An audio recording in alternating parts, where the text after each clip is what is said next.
Hujan turun selepas Christmas dan terus mencurah ke tahun baru. Menjelang minggu pertama tahun 1971, Malaysia Barat lumpuh apabila bangku, bandar dan kebanyakan daerah terjejas bila air Sungai Pahang melimpah keluar. Bila paras bahaya termaklum, jentera gerakan banjir negeri pun dilancarkan. Pemindahan saya dapati air telah naik, iaitu separuh daripada rumah-rumah telah pun dihapusi air. Apabila saya sampai hari yang sangat kegentingan, sangat-sangat menyayat hati pada masa itu, iaitu yang mana penduduk-penduduk berjeritan untuk meminta tolong, meminta berehat, iaitu selama 10 hari.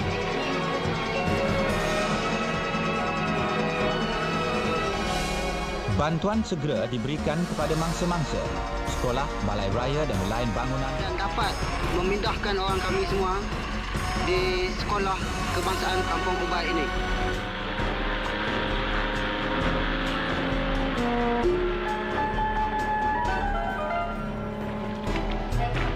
Banjir membuktikan peri mustahaknya rakyat jelata mematuhi arahan rasmi untuk berwaspada. Mereka mestilah bersedia meninggalkan rumah masing-masing apabila digesa oleh pihak yang berkuasa. Menunggu hingga keadaan memuncak boleh mengakibatkan kehilangan harta, bahkan nyawa juga.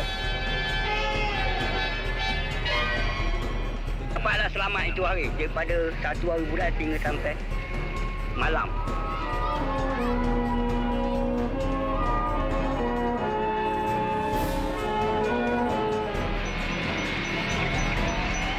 Januari, Kuala Lumpur terputus dari seluruh negara. Air bah naik di ibu kota dan sekitarnya. Beribu-ribu kehilangan rumah tangga. Ujar seorang tua, "Aku lahir di Kuala Lumpur, tapi belum pernah terlihat keadaan begini."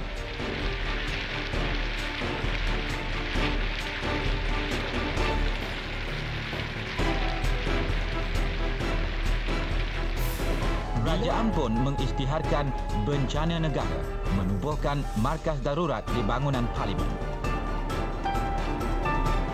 Jawatan Menteri Tun Abdul Razak terbentuk bagi makanan dan ubat, selimut dan khemah. Para anggota tentera berusaha giat mengejarkan kelengkapan dan bekalan ke kawasan yang terlibat. Dengan tibanya lebih banyak bot, pasukan polis hutan dan tentera merancang diusahakan secepat mungkin.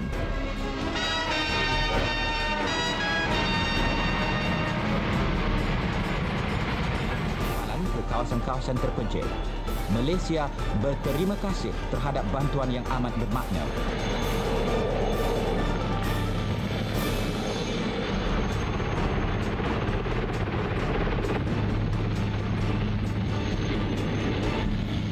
Semasa banjir memuncak, Perdana Menteri Tun Abdul Razak terbang ke pantai timur untuk menilai sendiri keadaan. Tiba di Pekan, Tun Razak disambut oleh Ketua Turus Tentera Darat, Lieutenant General Tan Sri Ungku Nasaruddin yang mengelolakan gerakan. Jadi, perpindahannya sampai lebih dari 1,000 orang pada 5 hari bulan. Pada waktu itu, tidak ada makanan lagi.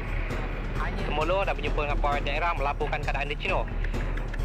Pegawai daerah telah tidak sedaya upaya untuk menghantarkan makanan. Pada 7 hari bulan kami timbullah makanan dengan heli. Negara tugas memberi makan kepada berpuluh-puluh ribu orang mangsa dijalankan oleh Jabatan Kebajikan, dibantu oleh badan-badan sukarela dan orang ramai.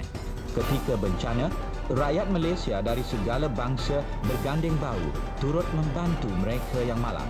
Muhibah dan perpaduan jelas ternyata. Berkunjung ke Ibu Pejabat Polis diiringi oleh Timbalan Perdana Menteri Tun Dr. Ismail.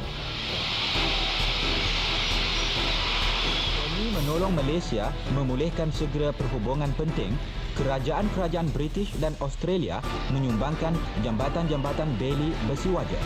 2 darinya tiap-tiap saat.